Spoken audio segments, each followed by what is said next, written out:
अल्लाह ताला हक बात से नहीं शर्माता। उसने कहा अल्लाह के रसूल, रोज़े की हालत में बीवी से हम बिस्तरी कर ली। रमज़ान का रोज़ा था, रोज़ा फ़र्ज़ रोज़ा मैं रखा हुआ था और रोज़े की हालत में बीवी से हम बिस्तरी कर ली। अल्लाह के नबी ने कहा ओफ, तो चलिए हो गई गलती, कोई बात नहीं, कफ़ारा अदा कर दो। कफ़ारा मतलब प्रायश्चित, कफ़ारा अदा कर दो, उसका दंड है, इस्लाम ने बताया है, वो पूरा कर लो। कहने लगा नहीं मालूम क्या है। अल्लाह के नबी ने कहा एक गुलाम आज़ाद कर दो।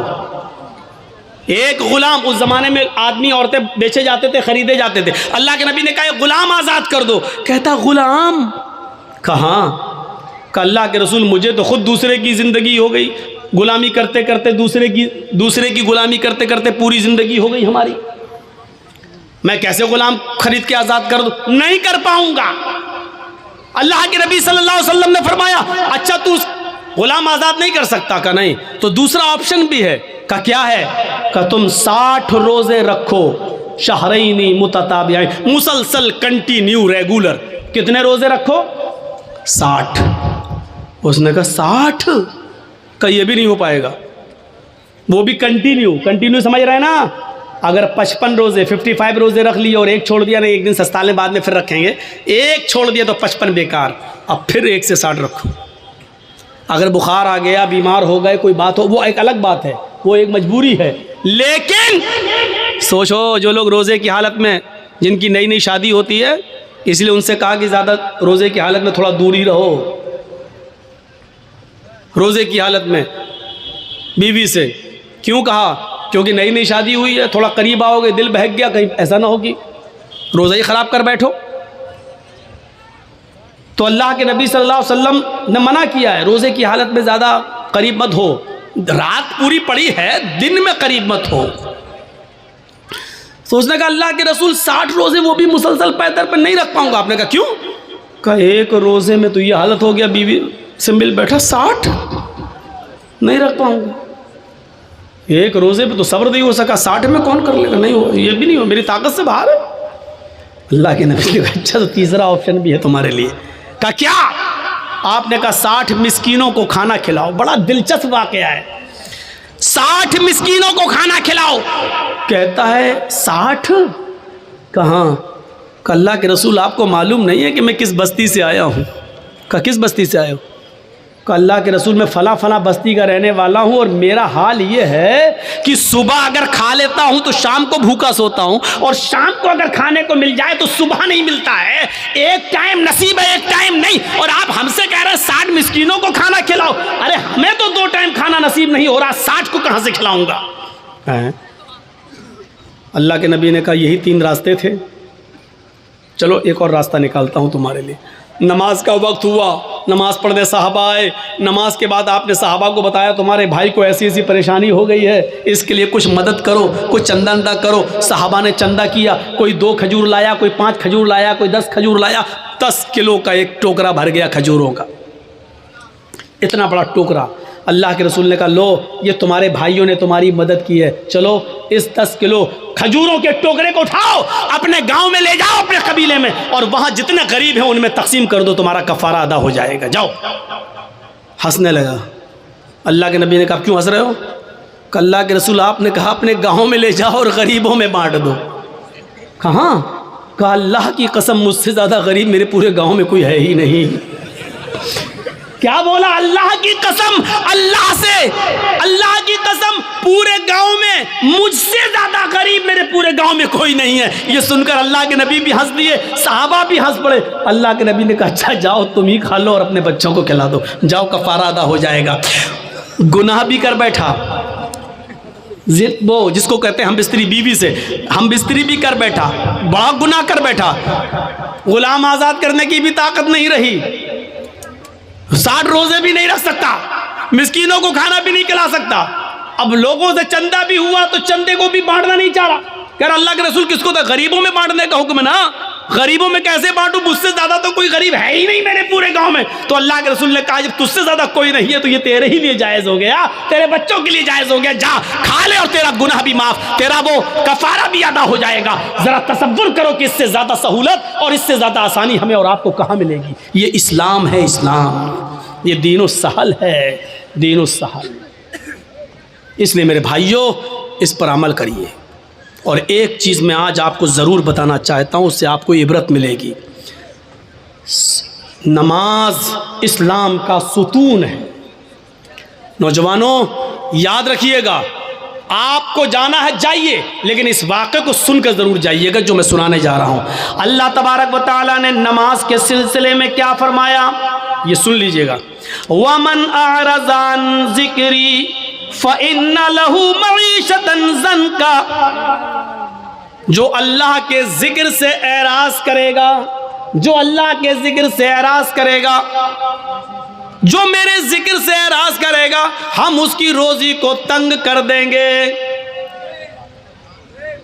1.5 घंटा हो गया आपका माइक सेट नहीं हुआ, कैमरा, ताज्जुब है यार, इतनी देर में तो लड़की सेट हो जाती है, आप नहीं कर पा रहे। अब हमको क्या मालूम, हम थोड़ी बनाते हैं, आप लोग बना रहे हैं, लेकिन उठना बैठना अच्छा नहीं लगता ना, मैंने पहले ही कहा था। अब सुनिए, वमन अरज़ान ज़िक्री, अल्लाह ने क्या कहा, जो मेरे 2-3 चीज़ें आपको मिलेंगी, पॉइंट नोट करिएगा। ये आयत बहुत बार सुनी होगी मौलवियों से, लेकिन आज मुझसे सुनिए 2 चीज़ें बताई हैं। वमन अरज़ान ज़िक्री फ़इन्ना लहू मईशतन ज़न्का, जो मेरे जिक्र से एराज़ करेगा। अभी एराज़ बताता हूँ किसको कहते हैं, अब बताना पड़ेगा। एराज़ बंगाल का माहौल, एराज़, मौलाना साहब एराज़। वमन अरज़ान ज़िक्री फ़इन्ना लहू मईशतन ज़न्का, जो मेरे जिक्र से रूगर्दानी करेगा, मुंह फेरेगा, हम उसकी रोज़ी को तंग कर देंगे। अल्लाह ने ये नहीं कहा रोज़ी बंद कर देंगे, 2 चीज़ें हैं। अल्लाह ने क्या कहा, रोज़ी तंग कर देंगे, ये नहीं कहा रोज़ी बंद कर देंगे। रोज़ी तो मिलेगी लेकिन तंग कर देंगे। तंग का मतलब टाइट। अब टाइट की भी किस्म क्या है, आता तो बहुत है पैसा हमारे पास, एक दिन में हमारे पास 50-50, 60-60, 80-80 हज़ार रुपये आ रहा है, लेकिन शाम होने से पहले सब ख़त्म हो जा रहा है, रुक नहीं रहा है। ये है तंग। आता है चला जाता है, आता है सब बच ही नहीं रहा है। मौलाना हाँ क्या बात, बरकत नहीं हो रही पैसे में, कोई दुआ दे दो। अरे यार वो मौलवी तुझे क्या दुआ देगा, बेचारा वो खुद 10,000 रुपये महीने में पढ़ा रहा है, उसकी रोज़ी में खुद बरकत नहीं हो रही है, वो खुद 8,000 रुपये महीने में पढ़ा, वो तो तुझे तारीज़ देगा, वो तुझे कोई रास्ता बताएगा, है? तू गलत जगह पे जा रहा है।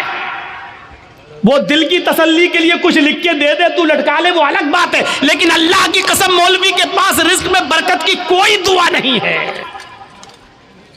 हम तो करे टूट जाता तो अच्छा होता। मौलवी के पास कोई दुआ नहीं है। अल्लाह ने साफ कह दिया, अगर रोजी में बरकत चाहते हो तो ये तरीका अपनाओ। वमन अरज़ान ज़िक्री फ़इन्ना लहू मईशतन ज़न्का, जो मेरे जिक्र से एराज़ करेगा। यहाँ जिक्र से मुराद नमाज है, जिक्र से मुराद नमाज है। देखिए अल्लाह ने कुरान में दूसरी जगह कहा, फ़इज़ा नूदिया लिस्सलाति मिन यौमिल जुमअति फ़सअू इला ज़िक्रिल्लाह या अय्युहल्लज़ीना आमनू इज़ा नूदिया लिस्सलात, ईमान वालो जब तुम्हें जुमे की नमाज के लिए बुलाया जाए, इज़ा नूदिया लिस्सलात, जब तुम्हें नमाज जुमा के लिए आवाज़ दी जाए, यानी अजान हो, फसअू इला ज़िक्रिल्लाह, तो तुम दौड़ पड़ो कहाँ, अल्लाह के जिक्र की तरफ, यानी नमाज के लिए। जिक्र से मुराद क्या है, नमाज। यहाँ जिक्र अल्लाह ने किसको कहा, नमाज को। यहाँ अल्लाह ने क्या कहा, वमन अरज़ान ज़िक्री, जो मेरे जिक्र से मुंह मोड़ेगा, फ़इन्ना लहू मईशतन ज़न्का, हम उसकी रोज़ी तंग कर देंगे। मेरे जिक्र से मुराद नमाज, यानी नमाज के वक्त जो मुंह मोड़ेगा हम उसकी रोज़ी तंग कर देंगे। आप नमाज पढ़ना शुरू कर दीजिए, रोज़ी के दरवाजे खुल जाएंगे,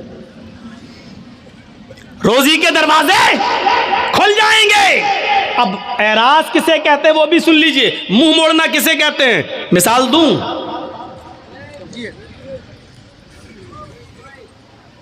हमारे नोट भीग गए, हमारे पास 2-2 हज़ार के नोट की एक गड्डी है और रखी हुई है घर के आंगन में, खुला हुआ है, और बारिश हो रही है, हम कैरम बोर्ड खेल रहे हैं।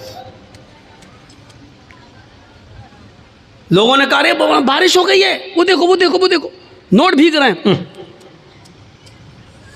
इसको कहा जाएगा नोटों से एराज करना। नहीं समझे? एक और मिसाल समझाता हूं। बच्चा रो रहा है, भूखा है, बच्चा रो रहा है, भूखा है, उसको मां के दूध की जरूरत है, और उस बच्चे की मां टीवी का सीरियल देख रही है। कौन? वो क्या, सास भी कभी बहू थी, टीवी का सीरियल देख रही है। बच्चा रो रहा है और माँ टीवी के सीरियल में लगी हुई है। नहीं नहीं, अब बच्चे को उठाऊंगा, दूध पिलाऊंगी तो ये समझ नहीं पाऊंगी, ये बच्चा रो रहा है, माँ देखने में लगी है। इसको कहते हैं बच्चे से एराज करना। यानी माँ को टीवी के सीरियल की फिक्र ज़्यादा है, बच्चे की फिक्र ज़्यादा नहीं है। हालांकि बच्चे को फेंक नहीं रही है, बच्चे को भगा नहीं रही है, बच्चे को घर से मार भी नहीं, हट चुप चुप पहले देखना दे, चुप चुप, मार भी नहीं रही, लेकिन रोने दे रही है, परवाह नहीं कर रही है, टीवी देखने में लगी है। इसको क्या कहा जाएगा? इसने बच्चे से मुंह फेर लिया, इसने बच्चे से एराज कर लिया। समझ गए ना? मसलन घर में आग लग गई है, हम क्रिकेट खेल रहे हैं, किसी ने बताया तुम्हारे घर में आग लग गई है, फौरन क्रिकेट छोड़ के हमें घर जाना चाहिए। जितना बच गया उसको बचाना चाहिए, जितना जल गया उसके बनाने की फिक्र होनी चाहिए कि नहीं हम इसको बनाएं। उसकी फिक्र नहीं कर रहा है। जो कुछ बच सकता है पानी वानी डाल के उसको बचाना चाहिए, लेकिन नहीं बचा रहा है, क्रिकेट खेलने में लगा है। इसका मतलब क्या है? उसने अपने घर से एराज कर लिया। अब समझ गए होंगे आप कि नमाज से एराज का मतलब क्या है। नमाज से एराज का मतलब यह है, यहाँ हम कैरम बोर्ड खेल रहे हैं और वहाँ मुअज्जिन कह रहा अल्लाहु अकबर अल्लाहु अकबर, हम अल्लाहु अकबर की आवाज़ सुनकर भी कैरम बोर्ड खेलने में लगे हैं। इसका मतलब यह है कि हमने नमाज से एराज कर लिया है। हम नमाज का इनकार नहीं कर रहे हैं, लेकिन नमाज के वक्त हम नमाज पढ़ने नहीं जा रहे हैं। यह है नमाज से एराज। यहाँ मैच हो रहा है, इंडिया पाकिस्तान का मैच आ रहा है, यहाँ अज़ान की आवाज़ आती है हय्या अलस्सलाह, आओ नमाज के लिए। हम सोच रहे हैं यार 5 ओवर बाकी रह गया है, हम ये देख लें। अगर ये नहीं देखेंगे, अगर नमाज पढ़ने जाते हैं तो मैच का लुत्फ नहीं ले पाएंगे। कौन हारा कौन जीता ये तो पता चल जाएगा, लेकिन मैच का एक एक बॉल का जो मज़ा लेना है और एक एक बैट शॉट का जो मज़ा लेना वो देखकर ही मिलेगा। हमें मालूम है 5 ओवर बह गए हैं, लेकिन 5 ओवर के देखने के चक्कर में हमारी जमात चली जाएगी। ऐसे मौके पर जमात को नजरअंदाज कर देना और मैच को देखते रहना, यह है नमाज से एराज। यह है नमाज से एराज। जो नमाज से एराज करेगा हम उसकी रोजी को तंग कर देंगे। जिन लोगों की रोजी तंग है, यानी पैसा तो बहुत आता है लेकिन रुकता नहीं है, दुनिया का कोई भी मुल्ला और कठ मुल्ला तुम्हें कोई तावीज़ नहीं दे सकता है। अगर तुम्हें अपना इलाज करना है तो नमाज से एराज बंद करो। अजान की आवाज सुनते ही फौरन मस्जिद की तरफ जाओ और नमाज की अदायगी करो। अल्लाह से के जिक्र से एराज का भयानक अंजाम क्या होता है, उस अंजाम की तरफ मैं तुम्हें लाना चाहता हूं। आपने नाम सुना होगा, उत्तर प्रदेश में एक जिला है जिसका नाम है गाजियाबाद। बाई रोड जब आप गाजियाबाद से दिल्ली जाएंगे, बाई ट्रेन की बात नहीं कर रहा हूं मैं, बाई रोड जब आप गाजियाबाद से दिल्ली जाएंगे तो गाजियाबाद और दिल्ली के बीच में एक कस्बा पड़ता है जिसका नाम है लोनी। जिसका नाम है लोनी। मुसलमानों की अक्सरियत यहाँ रहती है, मुसलमान ज़्यादा इस बस्ती में रहते हैं और सब अल्लाह का शुक्र है ज़्यादातर दौलतमंद, पैसे वाले और बड़ी बड़ी कोठियों के मालिक। सन 1995 की बात मैं बता रहा हूँ, 1995 की। सुनिए अल्लाह के जिक्र से एराज का नतीजा क्या होता है। अल्लाह का के जिक्र से, नमाज से के वक्त जो नमाज नहीं पढ़ता है तो उससे मुंह मोड़ने का नतीजा क्या होता है, जरा सुनिएगा आप। सन 1995 के अंदर, 1995 के अंदर इस गांव के अंदर 2 सगे भाइयों की शादी होने वाली थी। 2 सगे भाइयों की बारात लोनी से हटकर एक दूसरे गांव में जाना थी और लड़कियां दोनों उसी गांव की थी। एक साथ बारात जाना थी, एक लड़के की बारात इस लड़की की यहाँ, दूसरे लड़के की बारात दूसरी लड़की की यहाँ जाना थी। गांव एक ही था और बारात दोनों की एक साथ जाना थी। सिर्फ निकाह से एक दिन पहले इन दो अमीर बाप के बेटों ने, इन दोनों बेटों ने सोचा क्यों ना हम अपने यार और दोस्तों को बुलाकर आज की रात को रंगीन कर लें और डांस करवा लें, नाच करवाएं, गाने से हम अपनी महफिल को सजाएं। तो इन लोगों ने दिल्ली जाकर, दोनों भाइयों ने दिल्ली जाकर दिल्ली से कुछ तवाइफों को पैसा दिया और पैसा देकर उनको रात भर गाने के लिए और नाचने के लिए वहाँ से बुक कर लिया और उनको ले आए। इन दोनों भाइयों की गाड़ी आगे आगे चल रही है और तवाइफों की गाड़ी पीछे पीछे चल रही है। लोनी आ जाती है, इशा की नमाज हो चुकी है, महफिल सज गई है, यार दोस्त भी आ गए हैं, पूरे घर के अंदर दोस्त भरे पड़े हैं। दिल्ली से जो तवाइफें आई थी उन्होंने अपना कार्यक्रम शुरू कर दिया। कार्यक्रम शुरू हो गया, नाच शुरू हो गया, गाना शुरू हो गया। तवाइफों ने अपने ठुमके दिखाना शुरू कर दिए, अपनी कमर मटकाना शुरू कर दी। गाने में एक से एक बेशरम और बेहया गाने गाने लगे। ये दोनों भाई और उनके यार दोस्त मजे ले लेकर उस रात का मजा ले रहे हैं, उन तवाइफों के छलकते हुए जिस्म और उनकी कमर के मटकने का और ठुमकों का आनंद ले रहे हैं। रात कब गुजर गई पता नहीं चला, रात कब गुजर गई पता नहीं चला। सुबह फजर की आजान की आवाज आने लगती है, अल्लाहु अकबर अल्लाहु अकबर अल्लाहु अकबर अल्लाहु अकबर। इन दोनों भाइयों के मकान से कोई 200-300 मीटर की दूरी पर मस्जिद है और उस मस्जिद से एक मुअज्जिन आजान दे रहा है। उसकी आजान की आवाज इस घर में भी आ रही है जहां नाचो गाना हो रहा है। उन तवाइफों ने जब आजान की आवाज सुनी तो अपने पायलों की छनकार रोक दी, अपने कमर का ठुमका छोड़ दिया। वो थोड़ी देर के लिए आजान को सुनती हैं और खामोश हो जाती हैं। इन दोनों भाइयों ने देखा कि इन तवाइफों ने नाचना छोड़ दिया, इन्होंने गाना छोड़ दिया, ये सीधी खड़ी हो गई हैं। इन तवाइफों के खड़े हो जाने से और खामोश हो जाने से उन दोनों भाइयों को बहुत गुस्सा आया।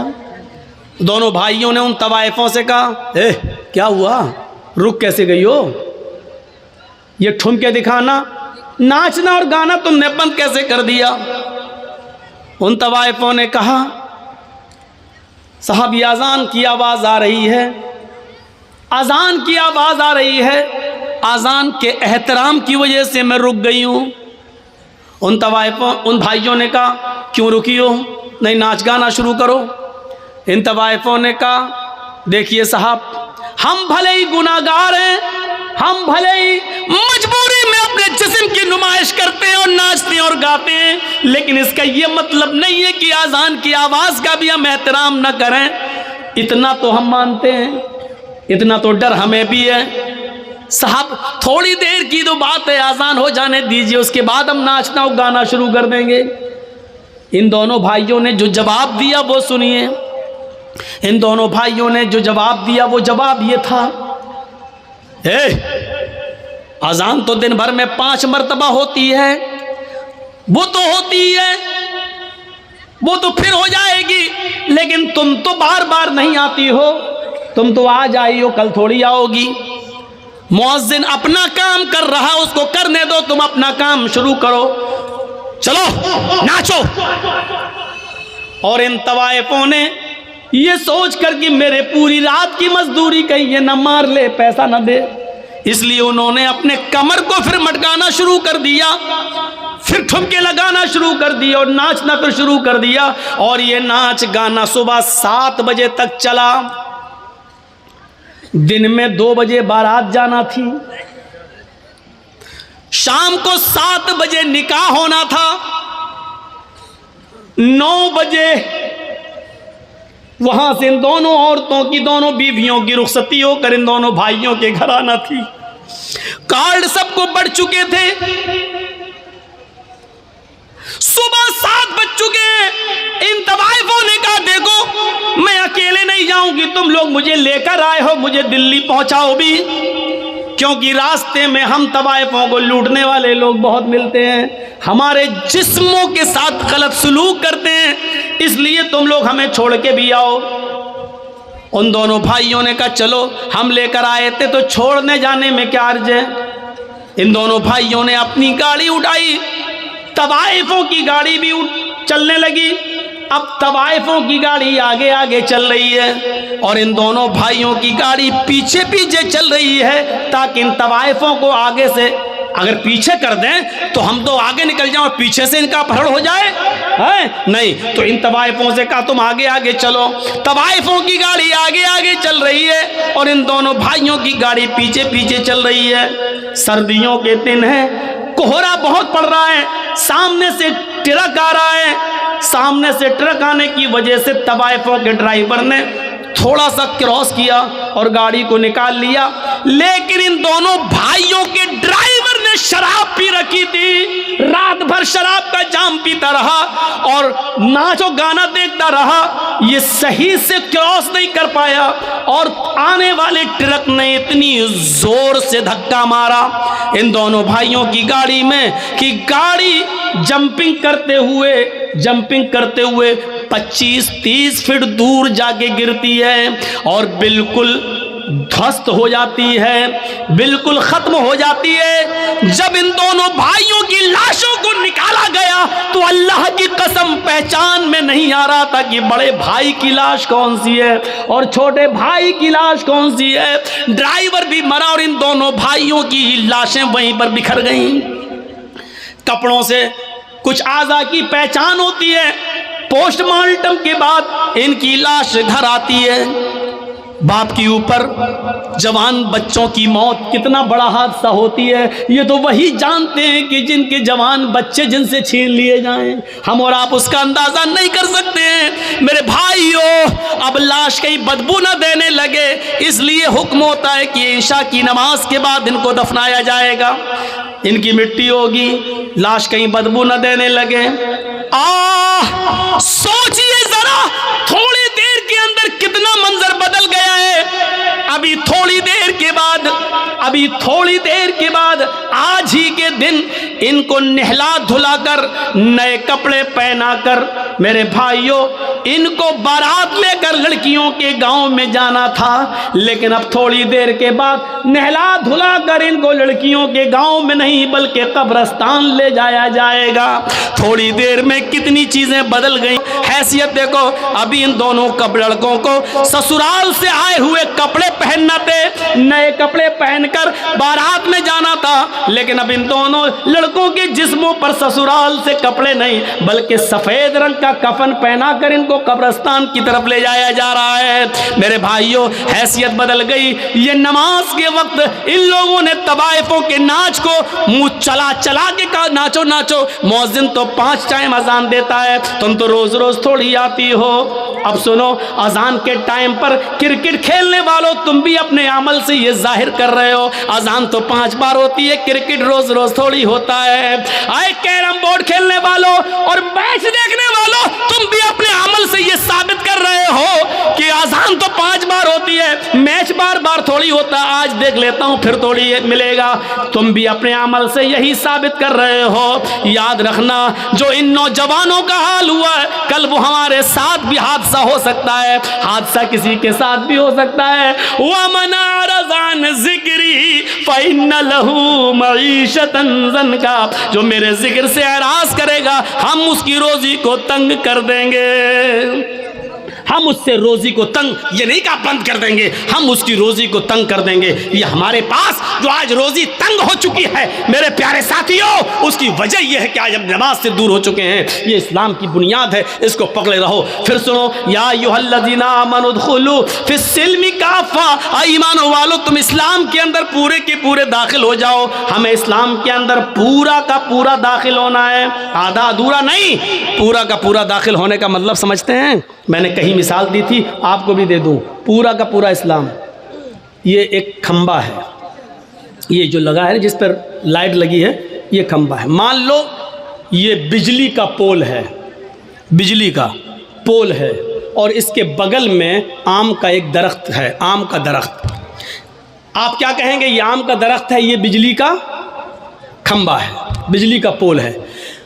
आंधी आई या तेज हवा चली, जैसे अभी थोड़ी सी बारिश हो गई, तेज हवा चली और आम के पेड़ से चंद पत्ते 10, 15, 20 पत्ते टूटकर बिजली के पोल पे चिपक गए। तो इन 10, 15 पत्ते जो चिपक गए, तो इन पत्तों को देखकर क्या कोई इस बिजली के पोल को आम का पेड़ कहेगा? हमसे कोई पूछे साहब ये क्या है, मैं आम का पेड़ है, तो क्या कहेगा आदमी? मौलाना जर्जीस पागल हो गए, उनको पागल खाने में भर्ती करो। अरे ये आम का पेड़ नहीं है, ये बिजली का पोल है। नहीं साहब, इस पे तो आम के पत्ते लगे हुए हैं। अरे 10-15 पत्ते वो वहां से गिरे, इस पे चिपक गए, तो 10-15-20 पत्तों के चिपकने की वजह से एक बिजली का पोल आम का दरख्त नहीं हो सकता है। सही बात है ना? तो 2-4 नमाजें पढ़ लेने से और 2-4 रोज़ा रख लेने से हम और आप मुसलमान कैसे हो सकते हैं? नहीं, ये सही नहीं है मौलाना साहब। क्यों? मिसाल तो आप ही की है, आप ही ने कहा सही है। ये बिजली का पोल आम का पेड़ क्यों नहीं है? इसका जवाब ये है, इसलिए नहीं है कि आम का पेड़ उस वक्त कहलाएगा जब वो उसकी जड़ भी आम की हो, उसका तना भी आम का हो, उसमें शाखें भी आम की हों, उसमें पत्ते भी आम के हों और उसमें फल भी आम का लगता हो, तब उसको कहा जाता है आम का पेड़। तो सुन लो मुसलमान, आपको तब कहा जाएगा जब आपकी जड़ इस्लामी हो, आपका उठना, आपका बैठना, आपका लेटना, आपका सोना, आपका जागना, आपका खाना, आपका पीना, आपकी इबादत, आपकी नमाज, आपके रोजे, आपके हज, आपकी ज़कातें, ये सब जब तक अपने जड़ से इस्लामी नहीं होंगी तब तक हमें और आपको भी मुसलमान नहीं खा जाएगा। जिस तरह चंद पत्तों के चिपक जाने की वजह से बिजली का पोल आम का पेड़ नहीं हो सकता, उसी तरीके से चंद इबादतें कर लेने की वजह से हम और आप पक्के मुसलमान नहीं। कुरान ने क्या कहा? मुसलमान मत बनो, या अय्युहल्लज़ीना आमनु दुखुलू फिस्सिल्मि काफ़ा, पूरे के पूरे इस्लाम के अंदर दाखिल हो जाओ। कैसे? एक गिलास उठाइए, मिसाल देता हूँ। ये गिलास है, इसमें हम एक पत्थर है डाल देते हैं, ये लीजिए। अब आए नहीं रहा, मोबाइल ही छोटा बड़ा। चलिए मान लीजिए हमने एक पत्थर उठाया, इसमें पानी भरा हुआ है और एक पत्थर हमने इसके अंदर डाल दिया। दिख रहा है गिलास के अंदर पत्थर पड़ा है। 2 दिन के बाद आए, देख रहे हैं पर भी पत्थर पड़ा हुआ है। 2 दिन के बाद हमने निकाला और फेंक दिया। हमारा इस्लाम से ऐसा ताल्लुक़ नहीं होना चाहिए कि जब चाहें हम इस्लाम के अंदर दाखिल हो जाएं और जब चाहें हमको इस्लाम से निकाल दिया जाए। ऐसा नहीं होना चाहिए। ये पानी का एक गिलास है, जलेबी तो खाते ही होंगे। जलेबी में रंग पड़ता है ना, कलर, गुलाब जामुन वगैरह में, बूंदी वगैरह में। आप जो खाने वाला रंग है, 2 रुपए का रंग ले आइए और इस पानी में डाल दीजिए और पानी रख दीजिए। अगर लाल रंग डाला है तो पानी कैसा हो जाएगा? लाल। ग्रीन कलर डाला है तो पानी कैसा हो जाएगा? ग्रीन।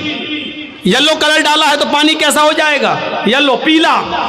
अब क्या आपके बाप भी रंग को पानी से अलग नहीं कर पाएंगे? करके दिखाओ।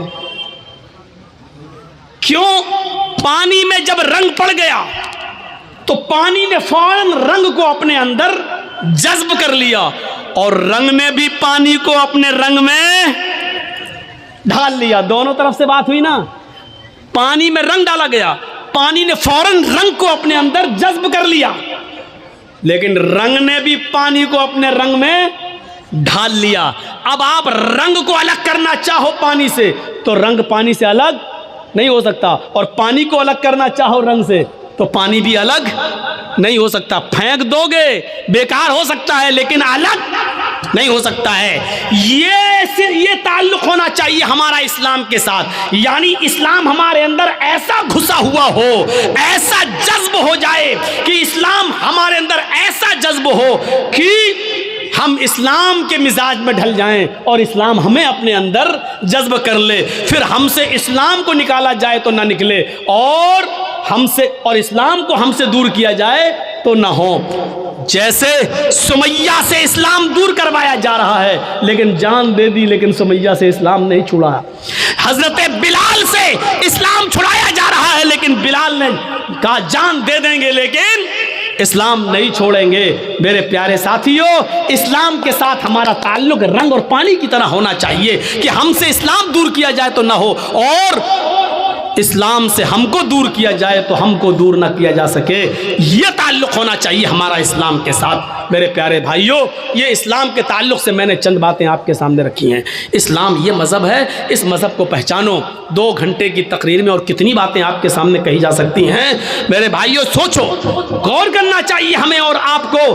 फिर कभी आप बुलाएंगे तो फिर दूसरे टॉपिक पे उछालेंगे। आज हमने सिर्फ इसलिए इस्लाम के ताल्लुक से बातें बताई हैं कि इस्लाम हमारा मज़हब है, इसलिए हमें इससे जुड़ना चाहिए और इस्लाम अपने अंदर ऐसा जज्ब कर लेना चाहिए कि इस्लाम हम में घुल जाए, हमारा उठना, हमारा बैठना। एक बात और सुन लीजिए, अब इस्लाम लाने के बाद, इस्लाम लाने से पहले जो गलती किए थे आप, वो काबिले माफ हैं, वो काबिले अफू दरगुजर हैं, लेकिन इस्लाम लाने के बाद अब आप सोच समझ कर कदम कीजिए, कदम उठाइए, क्योंकि इस्लाम लाने के से पहले जितने गुनाह होते इस्लाम लाने के बाद माफ हो जाते हैं, लेकिन इस्लाम लाने के बाद सोच समझ के कदम उठाया जाता है। आपने स्कूल में पढ़ने वाले बच्चे को देखा है? स्कूल में पढ़ने आता बच्चा नर्सरी में पढ़ता है, फिर एलकेजी में आता, फिर यूकेजी में आता, फिर फर्स्ट में आता, फिर सेकंड में आता है। जब तक बच्चा 5th में नहीं आता उसको पेंसिल दी जाती है, पेंसिल, और रेजर दिया जाता है मिटाने के लिए। ए लिखो, बच्चा ए लिखता है, गलत लिख दिया, मिटाओ। बी लिखो, गलत लिख दिया, मिटाओ। बच्चा गलती बार बार करता है, रेजर से उसको मिटा दिया जाता है। लेकिन जब बच्चा 5th क्लास पास करके 6 में आ जाता है तो उसके हाथ में पेंसिल नहीं दी जाती बल्कि पेन दे दिया जाता है। क्यों? रेजर नहीं होती है उसके हाथ में। क्यों? अब तुम गलती करने के लायक नहीं हो, गलती करने की तुम्हारी उम्र गुजर चुकी है। जब तुम छोटे थे गलती करते थे, रेजर से मिटा दी जाती थी। अब जो कुछ भी लिख रहे हो सोच समझ के लिखना, क्योंकि अब जो लिखोगे वो मिटेगा नहीं। मेरे भाइयों, यही ताल्लुक हमारा और इस्लाम के साथ है। इस्लाम लाने के बाद, मुसलमान हो जाने के बाद फिर कोई भी गुनाह का काम हमसे होना नहीं चाहिए, इसलिए कि अब जो भी करोगे वो अल्लाह के फरिश्ते लिख लेंगे, वो मिटने वाला नहीं है, वो खत्म होने वाला नहीं है, और उसी लिखे हुए पर हमारा हिसाब किताब होना है, उसी लिखे हुए पर हमें जन्नत मिलना है, जहन्नम मिलना है। इसलिए जो भी कदम उठाओ सोच समझ के उठाओ। शराब का गिलास तुम्हारे हाथ में हो तो पहले सोच लो, जुआ खेलने जा रहे हो तो पहले सोच लो, और नमाज भी पढ़ने जा रहे हो तो पहले सोच लो। मेरे प्यारे साथियों, कि हम नमाज कैसे पढ़ रहे हैं, किसके तरीके पर पढ़ रहे हैं, हलाल रोजी खाई है कि नहीं है, रिज़्क़ हलाल खाया कि नहीं। अब आपको हर कदम सोच समझ के उठाना है। तो अल्लाह से हम दुआ करते हैं कि बारे अल्लाह हमें हर कदम सोच समझ कर उठाने की तौफीक अता फरमा। बारे अल्लाह हमारे गुनाहों को माफ़ फरमा दे। इस्लाम का ताल्लुक हमारे साथ, हमें पानी और रंग की तरह हमारे साथ कर दे कि रंग को पानी से अलग नहीं किया जा सकता, और पानी से इस्लाम रंग को अलग नहीं किया जा सकता। अल्लाह ऐसे ही इस्लाम हमारे अंदर दाखिल कर दे कि ना इस्लाम हमसे दूर हो, ना हम इस्लाम से दूर हो। बारे अल्लाह हमारे नौजवानों की इस्लाह फरमा। आय अल्लाह इनको 5 वक्त नमाजी बना दे। अल्लाह रिज़्क़ हलाल की तौफीक अता फरमा। आय अल्लाह हमें इस्लाम की इज़्ज़त करने की तौफीक अता फरमा और इस्लाम को दूसरों तक पहुँचाने की तौफीक अता फरमा। बारे अल्लाह इस वक्त हमारे हिंदुस्तान के हालात बड़े नाजुक हैं। आय अल्लाह हमारे हिंदुस्तान को दूसरी तरफ ले जाने की कोशिश की जा रही है। हमारे मुल्क भारत को एक एक चीज़ बेचकर हमारे भारत को गुलाम बनाने की कोशिश की जा रही है। अल्लाह इस भारत की हिफाजत फरमा ले। आय अल्लाह चोरों से, डकैतों से इस मुल्क को महफूज फरमा दे। आय अल्लाह ये मुल्क हिंदू और मुसलमान, सिख और ईसाई सब ने मिलकर लड़कर आज़ाद कराया था। आज कुछ नाअहल लोग इस मुल्क के साथ गद्दारी करने पर तुले हुए हैं और तफरका फैलाकर हिंदू मुस्लिम करके इस मुल्क की एकता को और अखंडता को ख़त्म करना चाहते हैं। अल्लाह हमारे मुल्क में, हमारे भारत में अमन और चैन और सुकून पैदा फरमा दे, शांति पैदा फरमा दे। अल्लाह जो इस मुल्क को मिटाने की कोशिश कर रहे हैं तो उनको मिटा दे। अल्लाह जो भारत को मिटाना चाहते हैं तो उनको मिटा दे। अल्लाह जो भारत के साथ गद्दारी कर रहे हैं, अल्लाह तो इसी भारत में उनको इबरतनाक सजा अता फरमा। अल्लाह जो हमारे भारत को नोच नोच के खा रहे हैं, अल्लाह तो उनको तबाह बर्बाद कर दे, उनको नष्ट कर दे। अल्लाह उनको बाद में आने वाले लोगों के लिए निशान इबरत बना दे। बारे अल्लाह जब तक तू हमें ज़िंदा रख, इस्लाम पे ज़िंदा रखना, और जब हमारा खात्मा हो तो ईमान पर हमारा खात्मा फरमाना। वमा अलैना इल्लल बलागुल मुबीन व आखिरु दावाना अनिल हम्दुलिल्लाहि रब्बिल आलमीन। अस्सलामु अलैकुम व रहमतुल्लाहि व बरकातुहू। आप लोग स्टेज की तरफ ना आए, कोई भी मुसाफा करने की कोशिश